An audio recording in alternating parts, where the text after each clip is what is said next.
Досым айтады. Бауыржан деген жақын бір туыс ағамыз көлік апатына ұшырап, қарсы жақтан соғылған машинаның жүргізушісі қаза болды. Талдықорған жақтың кісісі екен. Тұрақты жерін анықтаған соң, нағашы ағаларыммен бірге анашым да кешірім сұрауға кетті. 2 күннен кейін қайтып келді. Сондағы дастархан басында айтқаны. Суық қарсы алды бізді. Түсініп тұрмыз. Адамынан тұтас әулетті асырап отырған азаматтан айырылу оңай деймісің. Бірақ Құдай басқа бермесін. Қарағандары өңменінен өтеді. Көрісіп шыққан соң үйге бөлек бір бөлмеге алып кірді. Көзімізбен жер шықып отырмыз. Кісі аяғы басылып саябырсығанда бауырлары кірді әуелі. Түтіп жеп қоятындай жүздерінен ызғар шашып тұр. Артынша әйелі кірді марқұмның. Сабырынан сезімі жүйрік әйел зат емес пе? Кіре салақ ойбайға басты. Үрелде болған кім? Көрсетіңдерші маған, жолында өлейін ойбай. Қайсың деймін? Мынау деп ишараласа тап беретіндей елеріп тұр бейбақ. Есіміз шығып кетті. Ана Бауыржан байғұстың өңі мүлде боп-боз болып кетті. Дәп бұндай болар деп ойламаған екенмін. Жүрегім атқақтап, басым шыңылдап кетті. Алламай, Алламай, өзің сақта дей бердім іштен. Осы кезде тынышталыңдар түге деген зілді дауыс естілді есік жақтан. Қарасақ, кимешегінің сыртынан қара жамылған жас шамасы 80-нің төңірегіндегі кейуана кіріп келеді екен. Сәл еңкіш тартқан бойын таяғына сүйеніп, тіктеп ұстаған күйі қарсы алдымызға келіп жайғасты. Салмақты сұспен бізге жағалай қарап алды да, «Қай елдің адамы боласыздар?» деді. Алматы облысынан апа, Суан, оның ішінде Қараменде елінің баласымыз. Арамыздағы үлкеніміз Сабыраға тіл қатты. Бәйдібектің бәйтеректей бұтағымыз, домалақтай ананың жұрнымыз деңдер. Апа. Ал айта отырыңыздар, жағдай қалай болған? Жағдай болар болмас күрсінген Сабыраға сөзін жалғады. Естіген боларсыздар, баламыз жүк тасымалдайтын мекемеде істейтін. Қытайдың Қорғас деген бекетінен бері шыққан соң, біраз елді мекеннен кейін ен дала басталады. Сол жолда келе жатып, алыстан қарсы келе жатқан бір жарықты байқапты.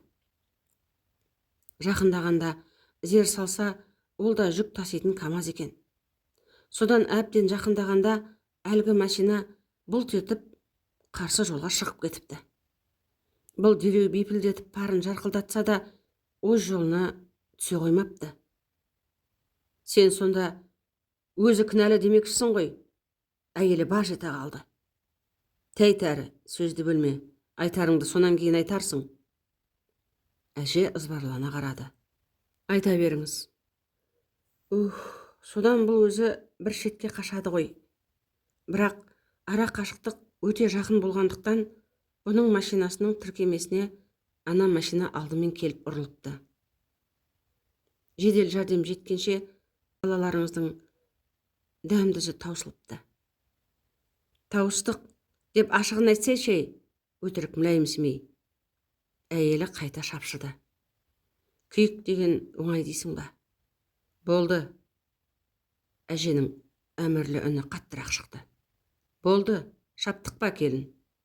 Өтірік айтса, Құдай көріп тұр. Айтып болдыңыз ба? Айтып болғанда, апатай, басқа не айтайық? Айыбымызды мойындап, алдыңызға келіп тұрмыз. Бір жаза болды. Кешіріңіздер. Білеміз, азаматтан айырылу оңай емес. Бірақ біздің балаға да жандарыңыз жазылсын. Кешірім беріңіздер. Айтқандарыңызды тауып берейік. Кешіріңіздер. Ағаның көзінен жасы шығып кетті. Домбыққан көзін кимешегінің ұшымен сүрткен Инабат апа тағы да бізге бажалай көз салып шықты да, жігерлі дауыспен сөйлеп кетті. Бұл кісінің атын кейін сұрап алғанбыз. Озбайтын өмір, тозбайтын темір болмайды екен. Жасаған ем-ай. Мен осы қайтыс болған баланың туған анасы болам. Кенжебегім шынымен де сүткен жемеді. 40-тан асқан шағында Кейуана үнсіз егіліп кетті. Аздан соң қайта басын көтеріп, қайраттана сөйледі. Мойнын балаларына бұрып сөйледі. Я, құлдыраңдаған құлыным 40-тан асқан шағында арғы дүниеге аттанып отыр. Түсінем, бәріңнің жаның күйіп, бауырларың езіліп отыр. Келінжан, сені де жақсы түсінем. Мен де сендей күнімде жесір қалғанмын. Бірақ кенжебегің біріңе бауыр, біріңе жар болған мен, оған менен артық жақын ешқайсың жоқ. Өйткені мен оның анасымын. Ол менің 40 жасымда омырауымды иткен балам. 9 ай көтеріп, бебеулік толғатып тапқан түн ұйқымды 4 бөліп баққан балам. Сондықтан бұл қазаның иесі менмін. Шешімді өзім шығарам. Не дейсіңдер дегендей, Кейуана бала шағасын көзімен барлап үнсіз қалды. Егде кісі жауап берді. Үлкен баласы болар деп топшыладым. Дұрыс айтасыз, апа. Шешім сіздікі. Айтқаныңыздан шықпаймыз. Онда былай, егер менің баламды қастықпен әдейі өлтірген болса, онда әңгіме басқа болар еді. Бұлардың жағасында қолым кеңірдегінде тісім кетер еді. Бұл жағдай оқыстан болған жағдай ғой. Әйтпесе бір-бірінде 5 бересі 6 аласы жоқ 2 азамат айдалада соқтығыса ма? Бұл Құдайдың ісі. Жазмыстан озымыз жоқ. Баламның маңдайына жазылған қазасы осы екен.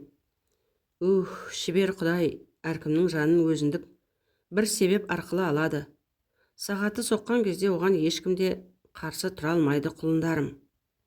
Сондықтан менің айтарым, Құдай салды, біз көндік. Әбдірахман, кешірім хатты жазып беріңдер.